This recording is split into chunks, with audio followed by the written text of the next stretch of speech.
Hello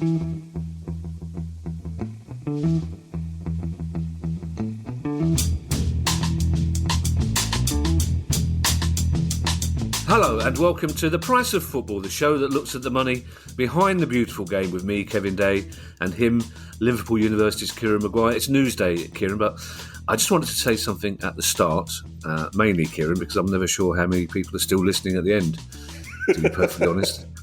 Once they've had a little sprinkling of football finance and a large dollop of 70s music nostalgia and some carry-on style humour, I'm not sure how many of them are still there, but I just wanted to say a massive thank you to all of you who sent me such kind messages of goodwill. I've read them all. I haven't replied to them all because there's just so many, but I have read them all, and I'm overwhelmed at the love and affection that was shown to me, and it really does mean a lot to me. So thank you, everybody, for that. Thank you for your kind words, Kieran. They really were appreciated. And now, let's never mention it again in true Manly style. Okay. We're South London blokes. Enough of this South London bloke sentiment.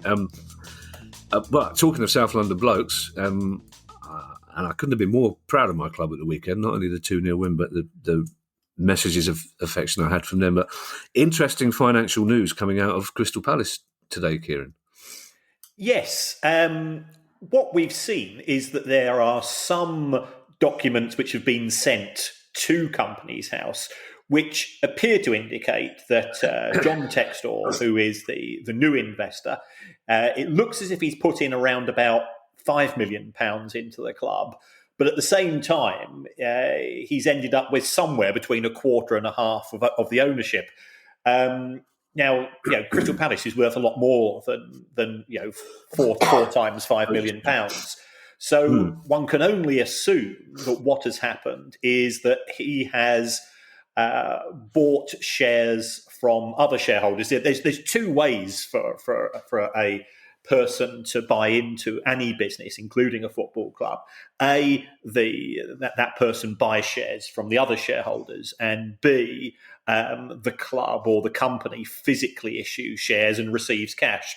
So it looks as if it's been a bit of cash for the club and an awful lot more cash for the other shareholders. I think it's been mooted that he's put in around about £87 million in total. So that's where we stand at present. Clearly you're closer to Palace, and the other Palace fans who I've got to know over the course of this show are that much closer. But it's good that they have lodged the document, so we do have a bit more transparency, and I think it would be useful if the club just clarified the position. Well, it's an interesting one, Kieran, because I thought they had, and a brief check with other Palace fans in the WhatsApp group tonight, including the lovely Princess Julian, who you met, who fanboyed all over you in the pub before the Brighton game, who's very interested in football finance. We were all of the opinion that we thought we had invested £80 million. This was the figure we thought we had in our heads. And when the investment was introduced, it was specifically talked about as being investment in the infrastructure. So this is interesting that he seems to be buying more shares. Is this, excuse me, is this a sign, Kieran, that he might be trying to acquire a bigger chunk of the club, or? No, I think some of the other shareholders are diluting their investment, and it could be that they're cashing in. And it could be that another document gets lodged in a few days' time, which says he's bought more shares. So I can only go on what I've seen in the public domain to date. But clearly, he is a significant investor in Palace. There does appear to be now quite a broad range of people from a variety of industries who have put money into the club. And I think it's no surprise that the money's coming from the USA, because all the noises that I'm getting from a lot of people connected to investors is that they do feel that the Premier League in particular is vastly undervalued. And it's trying to unlock the door as to how you can actually make a lot of money out of a business, which compared to the MLS, Palace is worth around about a half to a third of a few MLS clubs. And and this isn't me sucking up to you or denigrating the American football system, but Palace are a much bigger item as far as global football is concerned because they're attached to the Premier League. Yeah, and in true football fan style, most Palace fans I know are sincerely wishing he doesn't think it's going to be like this all the time. That he's turned up this summer. We've got a new manager. There's a feel-good factor about us. We're beating Man City away from home. He needs to know what it's really like 9 seasons out of 10. Let's see how much money he starts putting in then. This big stories to kick off with, Kieran. I don't think it's come as any surprise, not to you. And when I first heard this noise, when I first heard this noise is what we call the pod. When I first heard the news, my initial reaction was, I wonder what sort of dancing shoes Kieran's going to be putting on. Is he going to be putting on jazz dancing shoes or ballet dancing shoes? Because the former FIFA president, Sepp Blatter, and the former UEFA boss, Michel Platini, have been charged with fraud, Kieran. Big news. Yes, they have both been subject to sanctions from FIFA in respect of 2 million Swiss francs, which was given to Michel Platini by FIFA in around about 2010, 2011. Now, according to Blatter and Platini, this was in respect of a verbal contract between the two individuals. Now, a verbal contract is enforceable. The trouble is, who can actually, apart from the two parties involved, there's nobody else in the room who can say that contract ever took place. And that's why we always say get things in writing and get things signed and get things approved. Platini said that he wasn't initially paid the money because FIFA was skint, which to me seems a little bit strange because FIFA is not as wealthy as UEFA because it's only generating money once every 4 years, but it's still not a pauper. But as well as FIFA getting involved, and FIFA had suspended the individuals, the Swiss federal authorities started to investigate around about 6 years ago, and they have now come up with a threat of fraud and misappropriation of funds of FIFA. So they are effectively acting on behalf of FIFA with regard to this. The two people involved, Sepp Blatter's 85, Michel Platini's, I think he's late 60s. They're claiming it's all for consultancy work. Now, I remember investigating the accounts of a few companies in the entertainment industry, and they always used to have an unusual expense heading called chocolate and flowers. I go, blimey, they spend a fortune on chocolate and flowers, and then I sort of, and always cash payments as well. So it does appear to be, something which, consultancy is a very, very vague word. And I subsequently also found out that these chocolate and flowers appear to be quite powdered from when I eventually traced back to the source of the supply, and I decided to go and investigate no further because I was quite attached to my kneecaps in those days, and I wanted to remain in a similar frame of mind. Yeah, I remember thinking, Kieran, in my early days in show business, these people are very excited about the chocolate arriving. Yes. This is 3 o'clock. 3 o'clock in the morning seems a strange time for a man on a motorbike to be delivering chocolate. As soon as you hear the phrase verbal contract, that's the sort of thing your Uncle Terry would say. We had a verbal contract. I promised I'd beat him up if he didn't pay me the money, so he paid me the money. But $2 million, that's not the sort of amount. That's not a mate saying, can you lend me 50 quid? That's immediately sounds suspicious, doesn't it? So who's charged them? Is it the Swiss government that have charged them with fraud? It's the Swiss federal authority, yes. So right. And I think the Swiss legal system is conscious that perhaps historically it's not had the greatest of press with regards to the way it's looked after money, and therefore it now really has tried to up the game in certain regards. And the Swiss authority is also very proud that FIFA is based in Switzerland, and they want to protect the organisation itself. and they've done that in their view because they believe that this money has been inappropriately given to Michel Platini on the say of Sepp Blatter, and we don't know the details, and presumably they will come out. But neither of these guys are in the first flush of youth, so it could grind on for some time. But I think they're quite anxious to accelerate the prosecution as quickly as they can. West Ham's owners are selling a big chunk of the club for £175 million, and amid rumours that they might be offloading the whole thing in a year or so. Yes, the interest here is coming from a guy called Daniel Kretinsky, who is he's based in the Czech Republic. He's a very successful investor. And if the stories are true, he's buying just over a quarter of the club for somewhere in the region of 150 to 200 million pounds. That values West Ham at 600, 700 million pounds, which is a lot of money. It's twice the amount that Newcastle United went for only last month. But the issues with regards to, well, why is he just buying a quarter of it, appear to be linked to the position of the two Davids, Gold and Sullivan, in that they have an agreement with LLDC, who are the previous owners of the London Stadium, or still the former owners, that if they do sell the club at a profit, then 20% of the profits would go to LLDC if that takes place before 2023. So what we've got here is Daniel Kretinsky. If this goes ahead, then he builds up a minority stake with a view to a potential takeover in 2023, and David Gold and David Sullivan, from a sharing of profits point of view, will be able to keep the profits for themselves.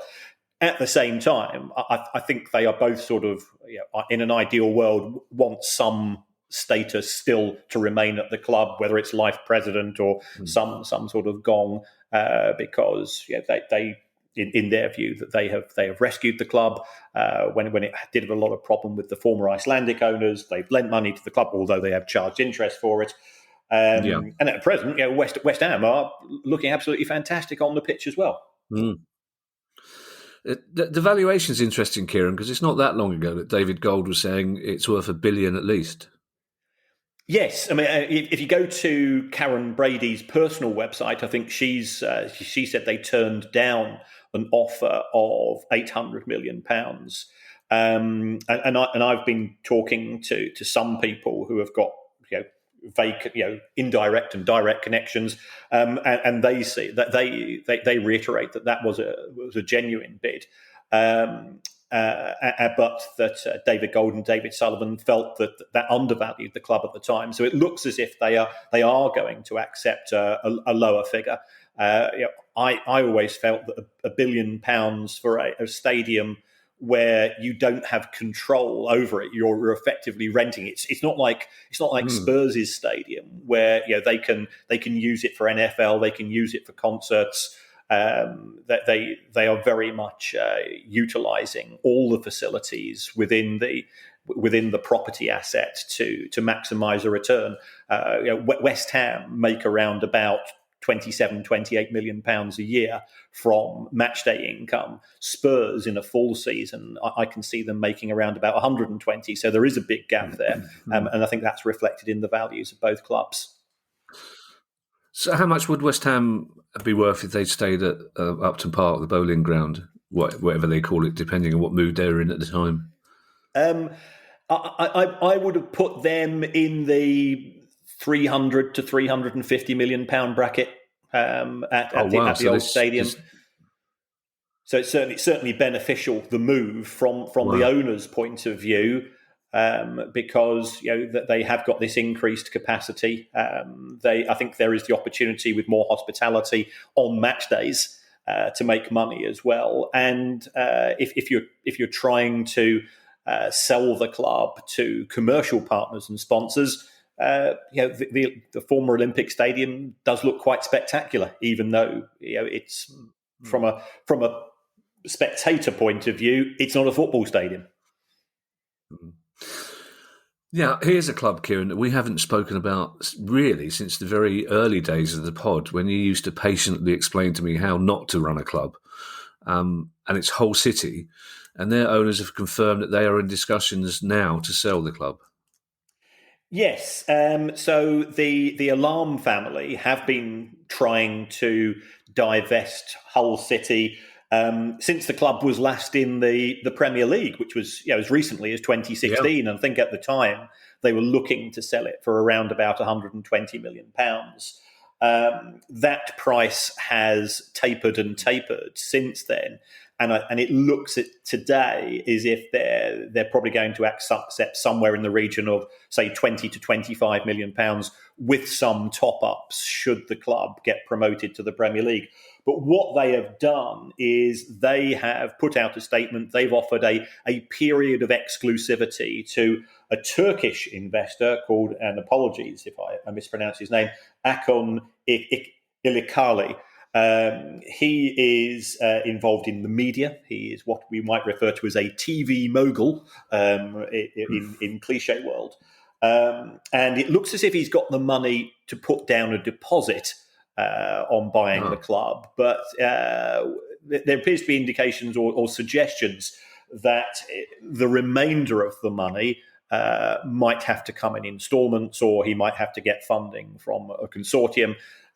So he doesn't necessarily appear to have a huge amount of cash, which will no doubt disappoint Hull City fans, because everybody hopes that when a new owner comes in, the first thing they do is they get out a blank checkbook and start splashing the cash on players. And Hull City have had a fairly mixed period of success since they were relegated from the Premier League. I'm a little bit concerned about Mr. Ilikali, because he was involved in a Dutch club called Fortuna Sittard. And I think he withdrew his involvement there because he seemed to want to get involved, perhaps on a more day-to-day basis. And having owners who think they know a lot about football isn't necessarily a good thing. And also, if we take a look at some of the comments which he's made with regards to Hull City, is that he wants to have Turkish players there at the club, perhaps a Turkish manager. My view is, if the Turkish manager and the Turkish players are the best in the business, then you recruit them. But you don't recruit a player or a manager because of nationality. You recruit them because of ability. And I'm a huge believer in a meritocracy. So how that would work, especially with the points-based system that we have in terms of governing body endorsements for recruitment, could be challenging. But we'll have to wait and see with regards to that. Well, if they do shake hands on a deal, you'd like to think that the last thing the current owner says as he leaves the club is, "Oh, by the way, don't try and change the name of the team in the first week. That's not going to pan out well for you." Yeah, very wise indeed. Yes, and I think it's I think it now really grates with Hull City fans that the name of the company that owns the club is Hull City Tigers Limited, even though the name of the football club isn't. Again, it's one of those clubs, Kieran. It's almost impossible. It's like Plymouth Argyle. It's almost impossible to discuss Hull without wondering why they haven't become a bigger football team. Now, I know they've had seasons in the Premier League, but they've got Newcastle bang on about being a one-club town. The Hull City are just as much as that, and it's not isolated, but it's got its own unique sort of ecosystem out there, and potentially it's a huge club, isn't it? Yes. I mean, I remember when we were campaigning for a new stadium at Brighton, driving up there and dropping in a 6-foot Valentine's card to John Prescott, who was the MP at the time. Yeah, you weren't expecting that, were you? Did that work? I wasn't expecting that. No, it wasn't just from you, Kieran, was it? You didn't love it. No. To be fair, it it was from love from all of us on the south coast. Well, it did work in the sense that he approved the planning permission for the ground, and otherwise we'd still be at that god awful place at Withdean. Yeah, very nice selection of whiskey in John Prescott's office. I can't tell you the details of how I was in there drinking it, but and also I've got a couple of mates who are Hull City fans, and just to annoy my mates who are Hull City fans, I'm just going to leave this item with these 3 words, in fact: white telephone boxes. It drives them up the wall. There's more to our bloody town than white telephone boxes, you know. It's like, I know, you've got white telephone. It's the first thing every Cockney says the first time they go to an away game in Hull. The telephone boxes are white. What's going? You stop random strangers in the street in Hull. Go, what's the matter with your telephone box, mate? It's the wrong colour. Great music scene. So great music scene though in Hull. Yeah, I remember. Well, I'm never a big fan. I never really forgave the House Martins for naming that album title. But it's one of the reasons why one of the reasons why the London football fan is so popular across the country, because you just marry your phone box, mate. This is an interesting one, Kieran. Oxford United, their prospective new owner plans to move the club to a new stadium, which is odd because the old one has only recently been redeveloped. Yes. That we have a director of the club. Again, apologies for my mangling of his name. Anindya Barry. He's presently a director of the club. He's from Indonesia, and he's trying to put together an offer which will allow him to take over the club from the present owners. The Kasam Stadium only has a 12,500 capacity. I think has it still only got 3 sides to it? Yes, it has. There's an end missing. Yeah, and, or 2. So technically, before somebody tweets in, 2 sides and 2 ends. Okay, there's an end missing, because you know what our listeners are like. You know the accountants that listen to this show are like. God love them. Well, the lease on the stadium expires in 2026, so they've only got another 4.5, 5 seasons left. So Mr. Barry has said that he wants a sustainable club. He wants the club to be carbon neutral. I believe he's been speaking at COP26 as well. And he says, if we have to have a new stadium, provided it is close to the present location, he wants it to be as central as possible, which would be my concern, because if anybody's ever seen property prices in Oxford, they are pretty eye-watering. So to get a big land expanse there, which would be big enough for a football ground, would be quite a challenge. But again, it's a club that has had ups and downs and a series of owners. I think you and I are both old enough to remember going to the Manor Ground when Oxford had a fantastic run of form. John Aldridge and Dean Saunders and those type of players. They did extremely well. Yeah. Ray Houghton, absolutely. And since then, the club has been in the doldrums. So, another new owner potentially, another foreign owner potentially. Lots of people who still see value in the English football system.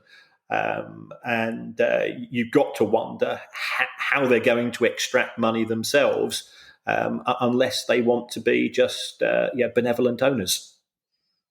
Yeah, and based on the history of that club back in the day that you're talking about, Kieran, another mental note for a new owner: don't try and merge them with Reading. They won't like that. Neither of them will like that. It's a strange story when Robert Maxwell tried to merge Oxford and Reading into the Thames Valley Royals. Now, this next story, Kieran, I noticed on your social media today, you seemed quite worried about this. You used the phrase, it's squeaky sphincter time for Huddersfield fans, because their chairman, Phil Hodgkinson, his legal firm has gone into administration. Yes. Huddersfield was sold by their previous owner, who gave 75% of the club to Phil Hodgkinson, who appears to be paying for the instalments partially through parachute payments. And Huddersfield Town, they were in the Premier League for 2 seasons, which means that they get 3 years worth of parachute payments, but they are going to taper off. Mr. Hodgkinson runs a company called Pure Legal. I'm not going to call them a bunch of ambulance chasers, Kevin, because that wouldn't be right.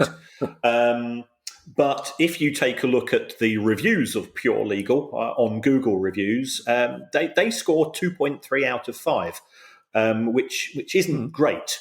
And they have gone into administration. And first and foremost, your concern has got to be for people who potentially are going to lose their jobs. And I think there are 9 companies involved. But if Mr. Hodgkinson is not making money from Pure Legal, he's certainly not making money from owning a football club in the Championship, because as we know, it's a license to lose money. So how is he going to pay the ongoing costs? How is he going to pay the outstanding instalments with regards to his commitments to the previous owner? Is a little bit up in the air.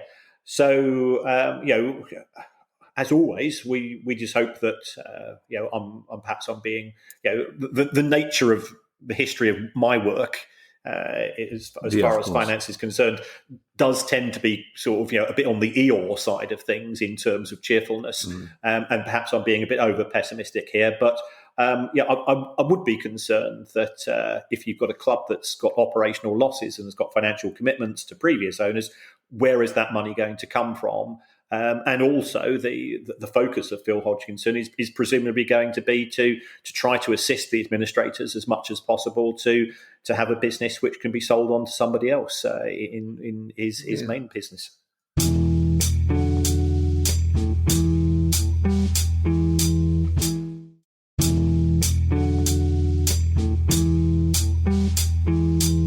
You do occasionally veer into the Private Fraser, Chris Whitty, we're doomed mode, don't you? But that's based on experience. But I mean, unfortunately, again, as I say, unfortunately, a lot of this is based on history and tradition. But Huddersfield surely are an attractive proposition for potential buyers, aren't they? Yes, they are. Certainly, I'd expect there to be interest. And remember, they are not in administration themselves. It's just a case of what is now going to happen. Is the previous owner Dean who sold the club because his health wasn't great? Is he going to come back? Is he going to be paying the wages? He's a lifelong fan of the club.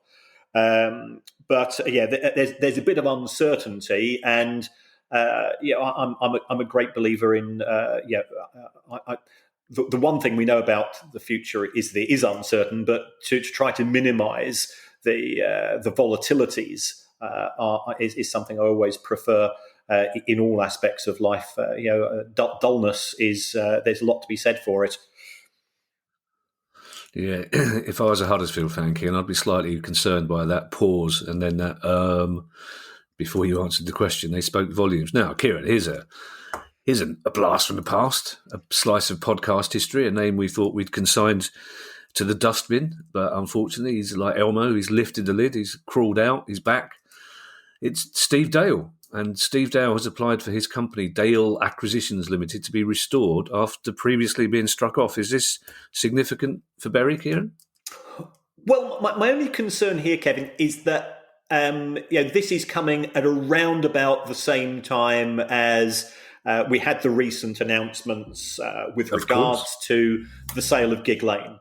And Steve Dale had this company called Dale Acquisitions, and in classic Steve Dale style, he couldn't be asked submitting accounts. He didn't do that for 5 years.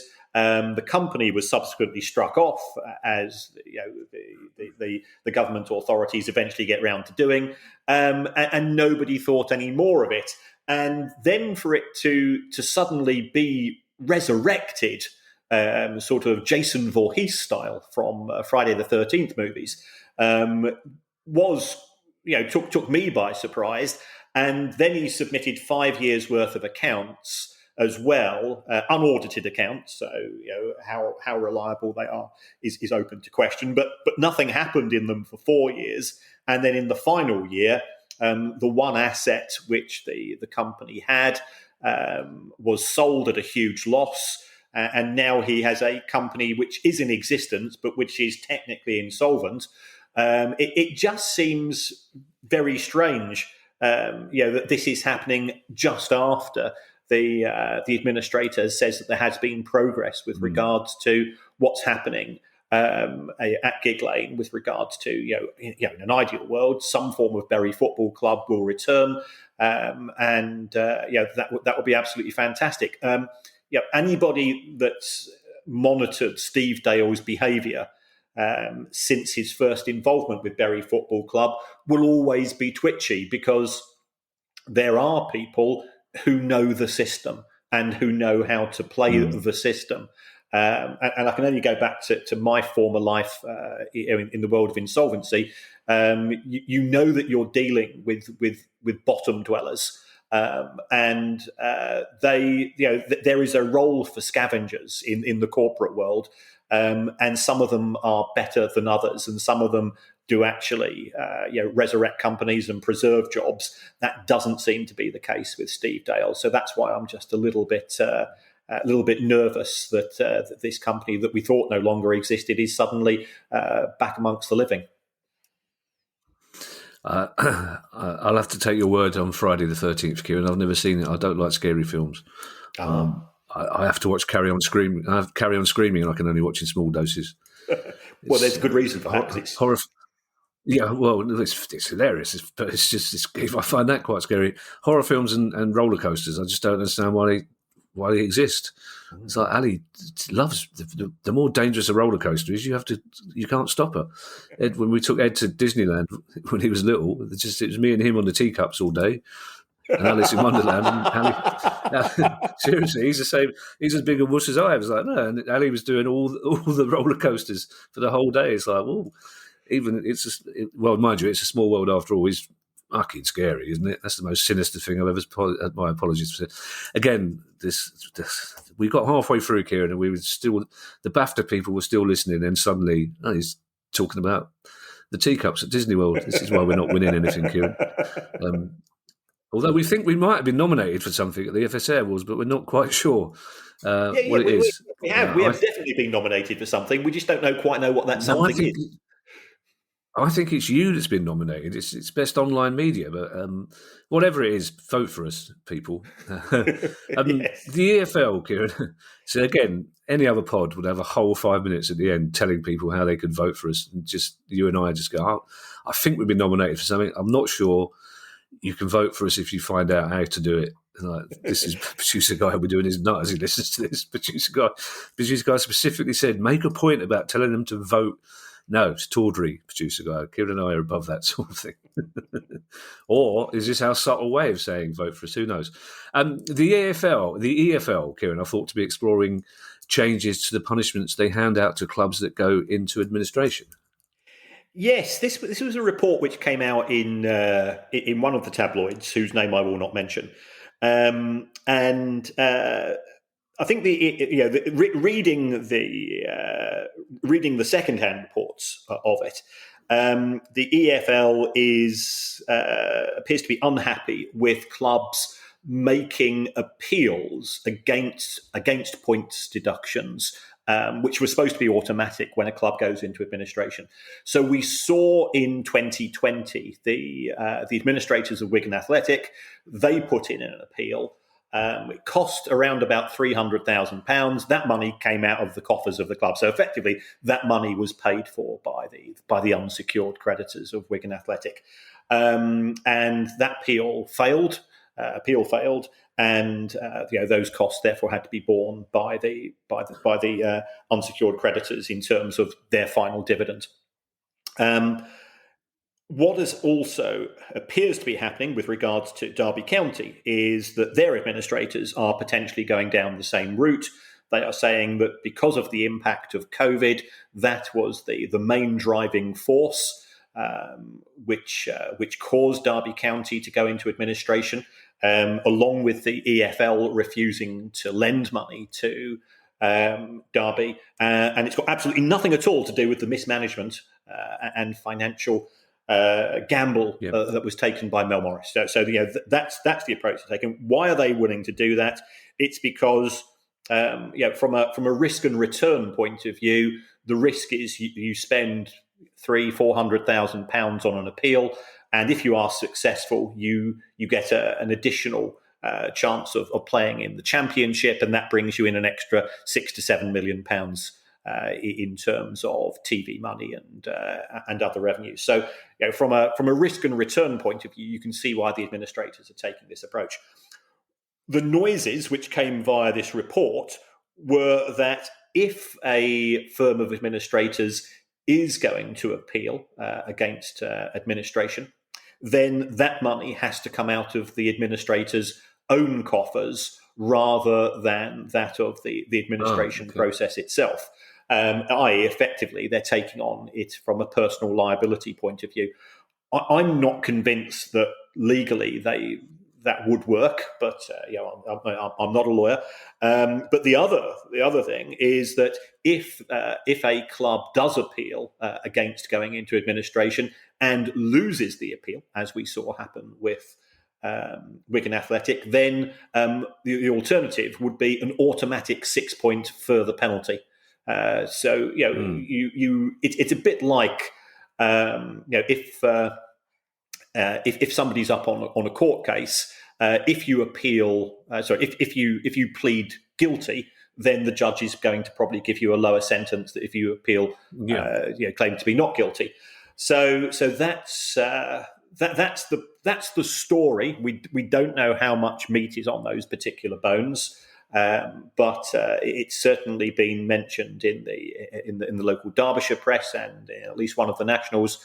So you can understand it from the perspective of the administrator, that if they feel that they're acting in the best interest in the club in the long run, but also from the EFL's point of view, that if everybody who goes into administration puts in for an appeal and blames it on COVID and blames it on the EFL and blames it on everybody else, then they want to punish the clubs involved. And this does appear to have some support amongst club owners, especially those owners who perhaps have run the clubs on a more sustainable basis.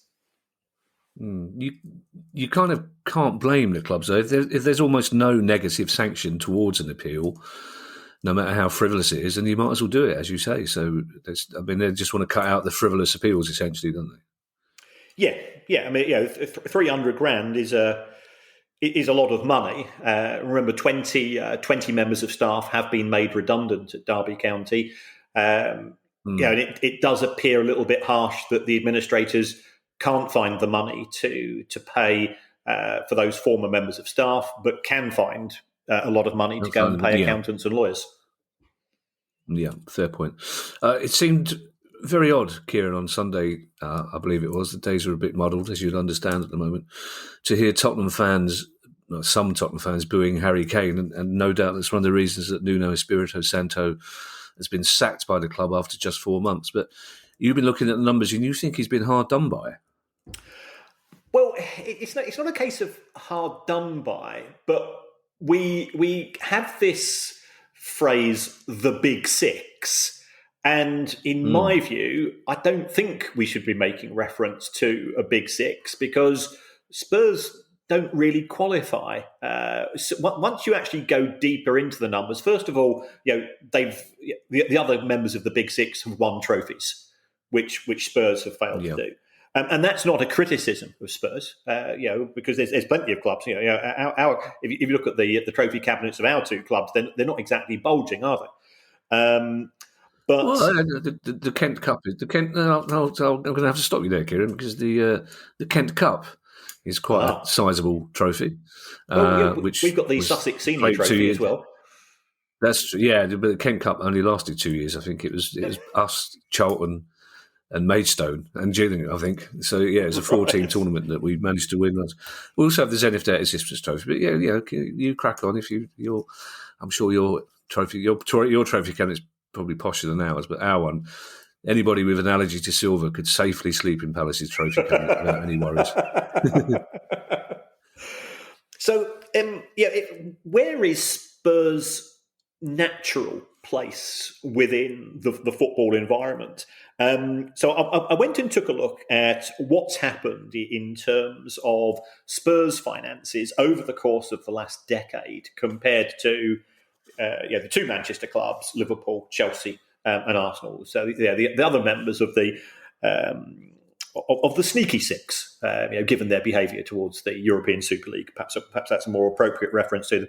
And if you take a look, Spurs' income was around about £700 million less than the other clubs over that course. Their wages were substantially below their peer group. Their transfer spend was around about a quarter of some of those other clubs. And football's an industry where money talks. So if you don't spend money on players and if you don't spend money on retention and recruitment, that will be reflected in your natural place. And perhaps there's a case for saying that under Pochettino and also perhaps under Harry Redknapp, Spurs had two managers with whom they overperformed. Did therefore the fans become used to that level of performance and success on the pitch? They did very well in terms of qualifying for the Champions League, getting to the Champions League final, and so on. And then, since Pochettino has gone, things have gone wrong. Now, clearly, my next door neighbour Paul, he's a Spurs fan, and I saw him earlier this week, and he said it's not just that we're not getting results. It's saying it's the style of football under Nuno, which then begs the question: given that he used to play that style of football at Wolves, absolutely. And remember, this isn't a football show. Why on earth go and recruit him?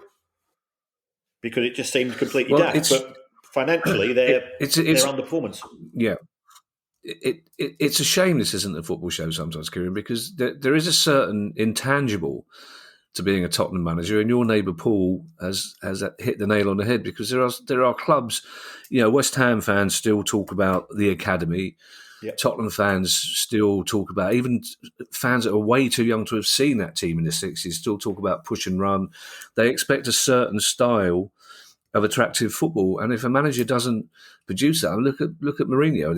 They didn't take to Mourinho, and he was relatively successful. If they don't produce that certain style of football, they're not happy. And also, his other problem, everyone knew he wasn't first choice as manager. It's as simple as that, which is a hard thing. But I imagine he his ego will be dented, but his wallet will be bulging, I guess. Well, he was only on a 2-year contract. Now, he will get most of that. And he certainly he wasn't in the upper echelons of manager pay. The highest paid managers in the Premier League are on close to £20 million a year. Remember, they don't get paid weekly because they're management, as we've established.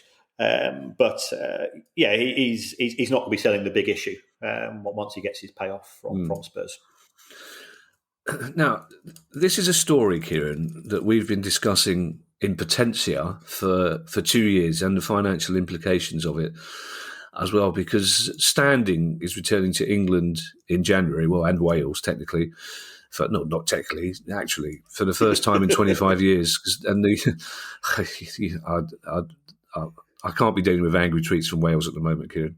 The 5 early adopter clubs are going to be Spurs, Chelsea, Manchester United, Manchester City, and Cardiff City, which is that 5? It is 5, yeah. Yeah, it is 5, So Spurs, Chelsea, it is 5, yeah. So it went over 2 lines, Kieran. So my attention span dropped at the end of the first line, and then I had to go back again. So Spurs, Chelsea, Man United, Man City, and Cardiff City. Do we know how many seats are going to be turned into safe standing areas, and how will it affect the finances? Because I was just surprised to learn, Kieran, the last time we spoke about this, that you thought the standing spaces wouldn't be cheaper than actual seats. I've got a seat and I stand. Whenever I go to a away match, I pay for a seat and I stand. I don't expect a rebate or a reduction. So the nature of the technology is that the aim is to prevent surges What we have at present, especially if you are an away fan, is that we've got unsafe standing in the seats at many grounds. Yes. And also, if you are behind the goal at many stadiums, then a section or a substantial number of people will be standing, although that is technically against the rules. And there's sort of a don't ask, don't tell approach taken by clubs, and everybody sort of nods along and knows what the rules are. So the proposals are that at Spurs we've got the potential for 10,000 people being able to stand.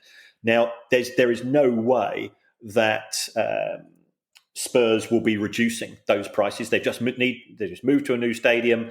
I don't think fans will be particularly bothered either. I think they just prefer to stand and would like the thought of being given the opportunity to do so. The only way that prices could realistically be reduced is if we have more standing places than we had seats. So, if we get 120 standing places for every 100 seats, then yes, you could reduce the prices and still have the same or a little bit more of income. But from what I've seen to date, because they want this to be successful, they don't want to be seen to be cramming people in. And therefore, it looks like it's going to be on a one-for-one basis in terms of one lost seat equals one additional standing position. So there's no way that the clubs who have spent money, it's costing somewhere between £60 to £100, I believe, per seat to make them into something where you can stand. And we also have to take into consideration is that if some of these clubs, we've got the two Manchester clubs, we've got Spurs and Chelsea. They are playing in the Champions League or in the Europa League under UEFA rules. You have to have seats, so it's a standing area which has to be converted for European football. And I know we have discussed this before, Kieran, but for those people who don't listen to every pod, and I've learned that there are a couple. Initially, when 10 to 15 years ago, the first talk of safe standing being reintroduced happened, it was from an economic basis. It was from fan groups who thought that fans had been priced out of football and that having standing areas would automatically mean they were less expensive. But clearly that isn't the case, is it, as you just explained? No, because from the club's point of view, it's actually costing them additional money because they've had to go for these particularly engineered seats, which can be converted, both for standing and seating purposes. So the benefits are going to be from a personal enjoyment perspective, generate future greater atmosphere. You've only got to look at some of the German grounds and some of the amazing banks that you see there. And I think the clubs are conscious that we have gentrification of football fans, and this is a way of getting people back on their feet. But you can make more noise when you're standing. It's simply from a biological perspective as much as anything else. Is that true? I suppose, you very rarely see singers sitting down, do you, I suppose? Valdunican. Oh, okay. That's about it. Elton John, yeah. I was going to go Elton John, but you went even further back by going Valdunican. To save younger listeners, Valdunican was an Irish crooner. He used to sing in a rocking chair wearing jumper. My God, we had some terrible things to watch on TV in those days, didn't we? Yeah, was it Paddy McGinty's two more news stories.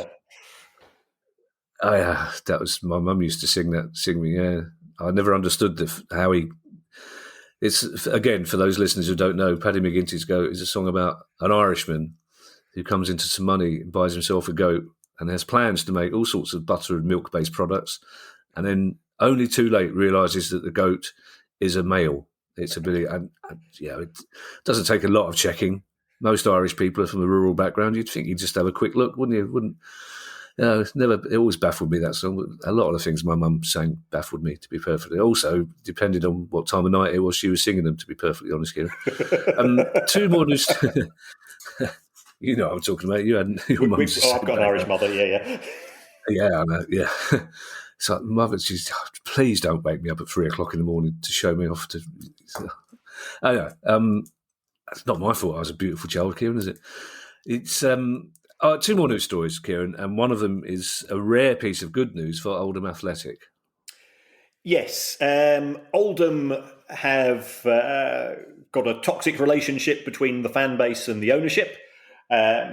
Their accounts are erratic, is the politest way I can describe them when they do actually put them out, and they have been subject to two embargoes from the EFL. One is in respect to what's called a monitored loan, whereby they are limited as to what they can do with money from the EFL, which has been provided.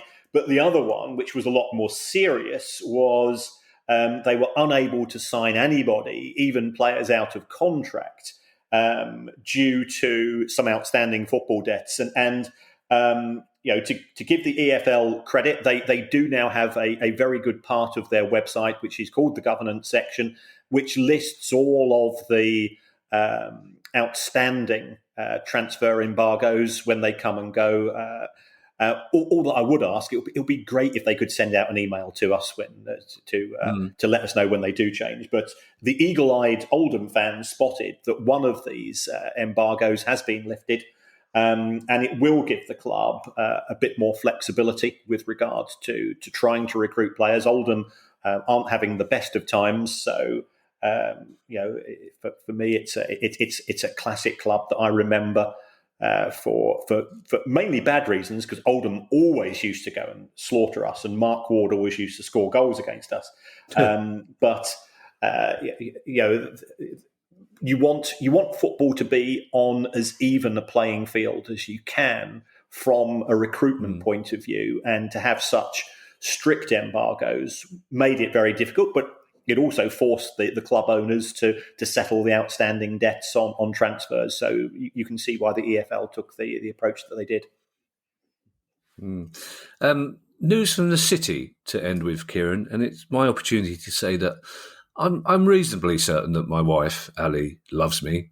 I'm fairly convinced of that, and she's been absolutely wonderful this week. But it turns out, Kieran, that I've got one or two bad habits that really, really annoy her. And one of them is when she's listening to the news on BBC Radio, at the end, when they say, in the city, I have to sing at the top of my voice, there's 1,000 things I want to say to you. Right? And it turns out that the first time I did it, it was quite charming. But the fact that I'm still doing it, however many years later, really, how can you not do it? And Ali's point, and my point is it's never not funny. And it turns out that Ali disagrees with me. Mildly amusing the first time, but not funny. But a city law firm has been fined for breaking the rules over payments to football agents. Yes, this is a firm called Mishcon, and this relates to 5 transfers in relation to Premier League. And it seems to be quite technical that the lawyers were using clients' money, by the looks of it, to make payments to third parties. Now, if you are looking after money from for a client, you can't effectively act as a bank and pay off other parties out of that money. So I spoke to one of our friendly lawyers who. I won't use the exact words that he said about this law firm, Mishcon, but they were not glowing with praise. It's a bit like my relationship with Arthur Anderson back in the wacky world of accounting. So they are a law firm who are very successful, but that doesn't necessarily mean that they're popular for the right reasons or the wrong reasons. So they have been fined in relation to this. And although it was a fairly nominal fine, £25,000, they spent £507,000 on legal costs defending themselves, because clearly, as a law firm, your reputation is absolutely critical. But it does show that even in the Premier League, that there are huge sums sloshing around, and that lawyers and agents and accountants are working in conjunction with another, and there are rules that have to follow. I mean, this has been a case which has taken a long time to come to fruition. And it's the police don't like prosecuting the police. Politicians don't like prosecuting politicians, as we're seeing with the gradual destruction of democracy in parliamentary UK. And the same is true with the legal profession. So it's not the fact that it's just a small fine. I think from reputationally, it's quite a significant issue. Well, from huge amounts of money to little tiny amounts of money, if you'd like to make a small monthly contribution to our always free to air pod, that would be very kind of you, then please go to patreon.com/priceoffootball. And if you have a question you'd like answered on our Monday show, email us at questions@priceoffootball.com. And in the meantime, I shall hand you over to Mr. Kieran Maguire for his customary farewell. Well, once again, folks, thanks for all the kind words. We do take them on board, both good and bad. But if you don't want to go down the Patreon route, according to producer Guy, it makes a difference if you could give us a review. If you give us 5 stars, that would be fantastic. It doesn't actually matter what you say. You could say you would prefer the show was presented by Sir David Attenborough and Dame Helen Mirren, and I would be all ears for that particular show if it ever takes place. That's one we have to make happen. Yes, thank you for listening, and don't forget to vote for us on whatever it is we've been nominated for on the Football Supporters Association Awards. That would be very lovely. Thank you, everybody, and thanks once again for all your kind words. Bye. Really? There's no way we get nominated for that. Bye, everybody. The price of football.